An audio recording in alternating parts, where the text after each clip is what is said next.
ప్రపంచంలోనే first manufacturing unit హైదరాబాద్లో తెస్తే అభినందించాల్సింది పోయి మమ్మల్ని తిట్టేది ఏంటి అధ్యక్ష?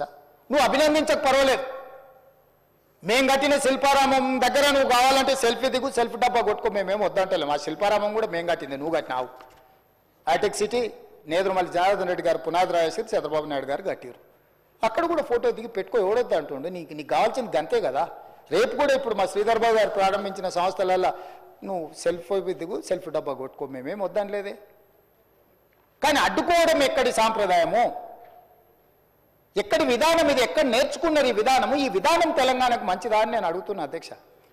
నాకు అర్థం కావట్లేదు అధ్యక్ష. ఈ 15 నెలల్లో వాళ్ళ విచిత్రమైన పోకడలు, వికృతమైన చేష్టలు ఎట్లా? ఆయన పెద్ద మనిషి అని చెప్పాలి కదా. ఈ పిల్లల కట్టి తెలియదు, తాడిపొంగడం లేని వాళ్ళు అనుకుందాం కాసేపటికి. పెద్ద మనిషి అని చెప్పాలి కదా, ఇది పద్ధతి కాదు, ఇది తప్పు అని. మన ఇళ్ళలో మన పెద్దలు మనకు చెప్పారా అధ్యక్ష? ఈ వయసులో కూడా నాకు అప్పుడప్పుడు జానారెడ్డి గారి దగ్గరకు వాళ్ళ దగ్గరకు పోతుంటాను. ఎందుకు?